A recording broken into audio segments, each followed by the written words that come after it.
eso no trabaja. Lo que tú tienes que hacer es Vaporub. Hola mi gente, bienvenido a mi canal de YouTube. Es Natasha.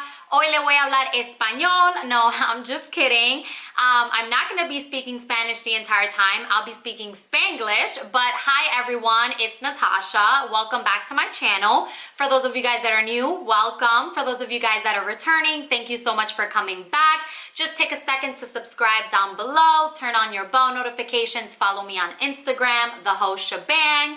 Today's video, I wanted to honor the Hispanic Heritage Month, being that it ends on October 15th. And for those of you guys that don't know, I am Dominican and Puerto Rican, the best of both worlds. So I wanted to share with you guys some of the things that I went through growing up and what it is to be a Latina and grow up in a Latina household. And so if you guys want to know what it's like, just keep on watching. First things first, I wanted to start off with the number one item that every Spanish household has, and it is the Vicks Vaporub, or como yo le digo, el Vaporub.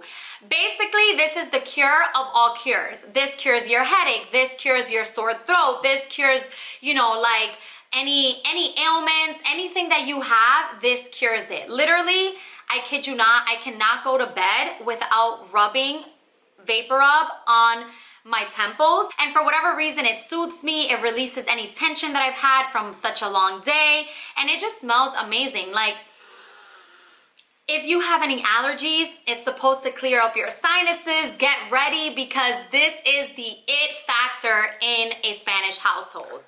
And then my mom's all-time favorite was Lemmy Sol. So if you guys don't know what Lemmy Sol is, it is feminine wash. I got introduced to this very early on, and I kid you not, this was what I used to wash down there. I had no idea what was Vagisil, what was the honey pot, what was Summer's Eve, none of that. Like, I remember my mom telling me this is what you need to use to maintain fresh and hygienic down there. You don't need anything else. And when I first tried this, I kid you not, I saw red, because it automatically gives you a burning sensation, kind of like a minty effect.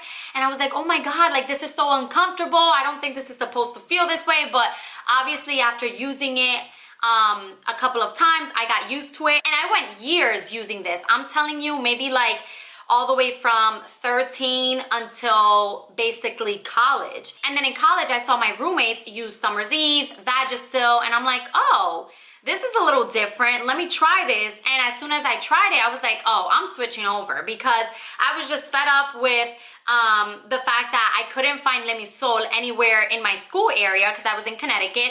And also, you know, I had been using it for a while, so I wanted to switch it up a bit. But growing up, this was part of my shower routine.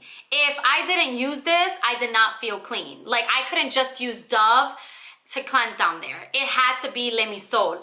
And when you open it, it even smells strong. It has like that minty smell to it, and it's green. So a little goes a long way. Just one dot, rub it with water, and it becomes super foamy, and you just wash down there. And now switching it up to la comida, porque tú sabes que si tú eres dominicana o puertorriqueña o en general latina, tú sabes que la comida es muy importante en la casa. You know, translation for those of you guys that don't understand what I just said, food is like a priority in the Spanish households. And by priority, I mean like you start cooking like at 7 a.m., like in the morning, you know, so that the lunch and dinner can be ready by noon. And this is kind of going back to growing up in Dominican Republic. So my grandmother and my mom both were born in Dominican Republic, and they came to the United States in their early teens. And in DR, you actually start cooking very early on, so that at 12, when people get home from work during their break or from school, they get to eat. So my grandmother was always cooking starting in the morning, so that when I got home, I had,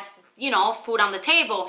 And so she could not go without these two things. So this is adobo Goya, and it is all-purpose seasoning with peppers con pimienta. And this is sazón Goya con cilantrico y achote. So this is something different. As you can see, it comes in little packets like this, and it's an orange powder. And basically it's used not only for taste, but also for giving some color to like chicken or beef or any meat that you're really cooking. So growing up, I always saw my grandma using these two things plus a bunch of other like homemade seasonings to prep her meat and her beans and all of that. And so that's why our meals are super flavorful. And so when I cook today, I cook with adobo, but I'm a little more modest in how much I put. My grandma is super generous till this day.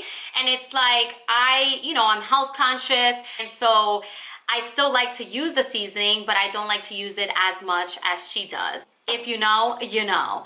And then next up is la greca.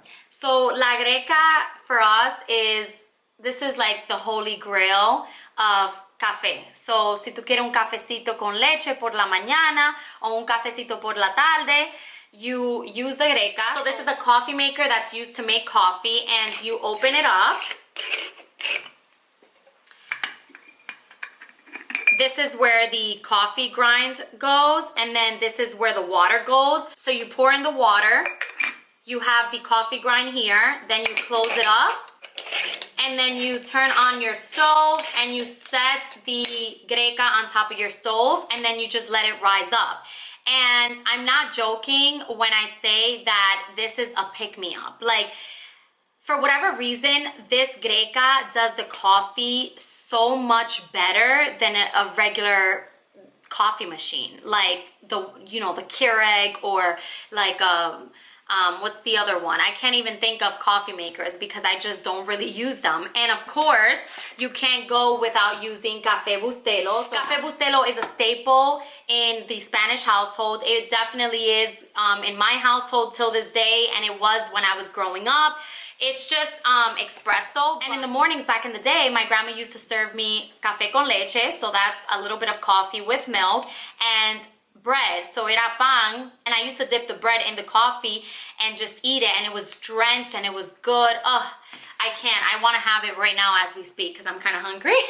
And then growing up, I don't know about you guys, but in my household, we always had statues of La Virgen or El Divino Niño. In this case, this is El Divino Niño.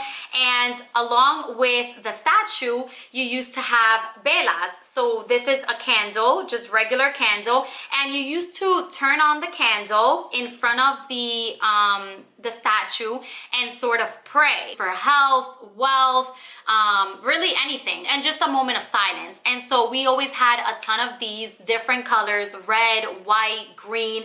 They all meant like different things. These kind of filled up like every corner of the house. In one corner it was La Virgen, in another corner it was San Judas Tadeo, in another corner it was El Divino Niño. And so seeing that growing up, we were already always religious in terms of going to church and mass every Sunday, but I would come home from school. Let's say I had a big test the next day and I needed to study. I would come home and pray like, please, let me stay focused. Let me study hard so that I can pass my exam. Or like, just in general, like I would just go up to the saint and say some crazy prayers. And like, it was just more so like belief and what I grew up doing because that's what I saw my mom and my grandma do. And then going off of that, I don't know if you guys know about cleansing your homes when you first move in, or even when a new holiday comes, or just when you're cleaning. So basically this is a homemade canasta, or like little basket, and as you can see it has holes in it. So you put the incense, this is a bag of incense, light it up. It kind of smells like the church incense. My mom specifically would use this during the holidays. So let's say Thanksgiving and Christmas came around, she would turn it on and go into all the corners of the house, like doing some prayer and, just like cleansing the environment, the energy, the aura, the air. So I actually don't use it in my house today because it's just too much of a hassle, if I'm being honest, to like put it all together.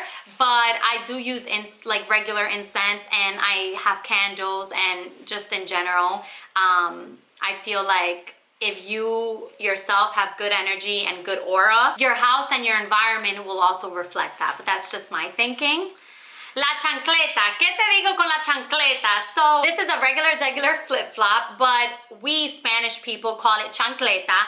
And I kid you not, when I would see this, that my mom would whip it out like a mile away and just give me that look, I knew that it was about to go down. I knew that it was just a little too late. So the chancleta meant that she was coming after me and gonna whip my ass because I was doing something wrong or I was misbehaving, I wasn't listening, all of that. I can never see a chancleta the same again just because I have so many memories of my mom coming at me with them. And what's crazy is that even my friends, when they would come over and they would see, you know, my mom pick up the chancleta, they were like, girl, I'm leaving because it's about to get crazy here. And I'm like, no, please don't leave me. If you stay, she won't hit me.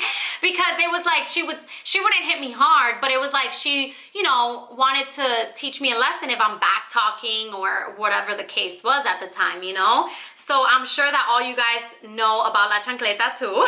And then the next few things that I'm going to talk about aren't necessarily any physical things, but I want to highlight them because it's what I grew up doing and it's what I still do to this day. So anytime I speak to a family member on the phone or if I see them physically, the first thing I do is Sion tia, Sion mami, Sion abuela.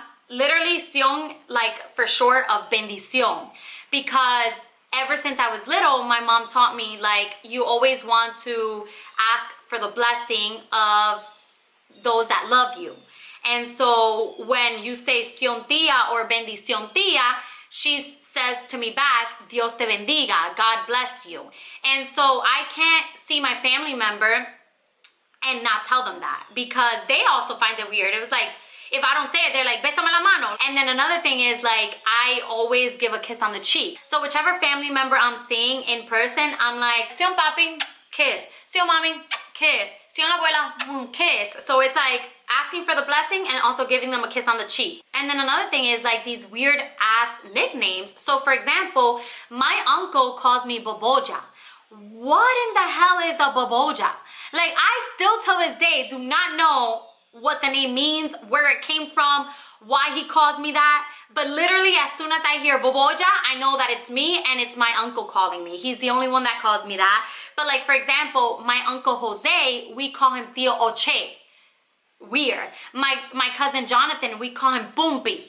What another weirdo. And then last but not least, every single time I walk past the church, I'm in the car and I'm driving by the church, or I walk past the cemetery, or I'm driving past the cemetery, I do the sign of the cross. Because if I don't do it, I feel like, one, I'm being disrespectful, and two, it's almost like bad luck. And so I always do it, and I always make my fiance do it, because I'm like, hey, we passed the church, do the sign of the cross.